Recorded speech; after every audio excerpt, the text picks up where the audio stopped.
हमारे यूहन्ना के सुसमाचार के अध्ययन में आपका फिर से स्वागत है। पिछले सत्र में हमने देखा कि यूहन्ना ने अपने सुसमाचार की शुरुआत अनादिकाल से की, यह स्थापित करते हुए कि यीशु वही शाश्वत वचन है जो परमेश्वर के साथ थे और वही परमेश्वर थे। हमने इस शीर्षक वचन या लोगोस को उत्पत्ति में परमेश्वर की सृजनात्मक शक्ति से जोड़ा, जब परमेश्वर ने बोलकर सृष्टि की रचना की थी। अब यूहन्ना इस संबंध को स्पष्ट रूप से स्थापित करते हैं। हमें यह बताने के बाद कि वचन कौन है, अब वे बताते हैं कि वचन ने क्या किया। आइए यूहन्ना 1:3 पढ़े। सब कुछ उसी के द्वारा उत्पन्न हुआ है, और जो कुछ उत्पन्न हुआ है उसमें से कोई भी उसके बिना उत्पन्न नहीं हुआ। यह पद अत्यंत शक्तिशाली और सीधा कथन है।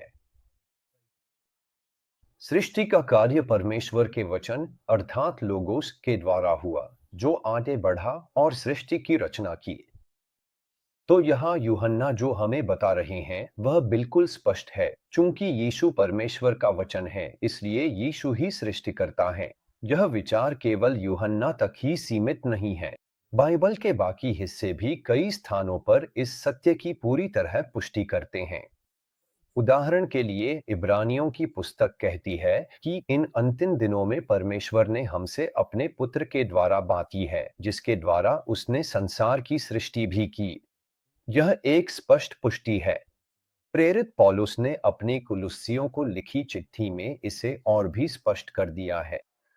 यीशु के बारे में बात करते हुए कुलुस्सियों 1:16 में पौलुस लिखते हैं, क्योंकि उसी के द्वारा सब वस्तुएं सृजी गई हैं, स्वर्ग में और पृथ्वी पर, दृश्य और अदृश्य, चाहे सिंहासन हो या प्रभुत्व या प्रधानता या अधिकार, सब कुछ उसी के द्वारा और उसी के लिए सृजा गया है।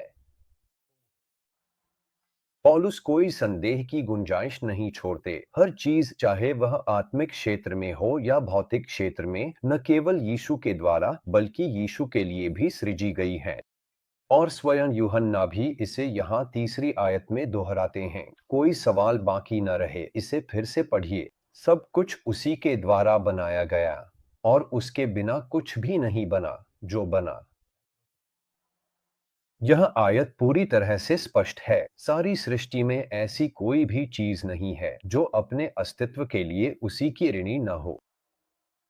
बाइबल के लेखकों के अनुसार इसमें कोई सवाल ही नहीं है कि परमेश्वर ने अपने वचन को भेजकर आकाश और पृथ्वी की सृष्टि की, और यीशु वही वचन है जिन्हें भेजा गया, वही सृष्टिकर्ता जो आगे बढ़े और सृष्टि की।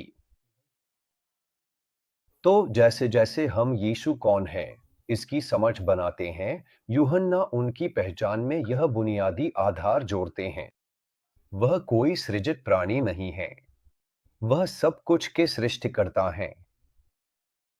यह सत्य उन्हें हर चीज, हर शक्ति और हर अधिकार से ऊपर उठा देता है, क्योंकि ये सब उन्हीं के द्वारा बनाए गए हैं। जब हम इसे समझते हैं तो यह हमारे देखने का नजरिया बदल देता है।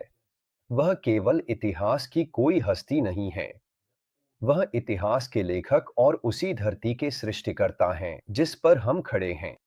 हमारे अगले अध्ययन में हम देखेंगे कि कैसे यूहन्ना यीशु की ब्रह्मांड की रचना में भूमिका से आगे बढ़कर मानवता को जीवन और प्रकाश देने में उनकी भूमिका की ओर आते हैं। जब हम यूहन्ना 1:4 के सुंदर शब्दों को देखेंगे,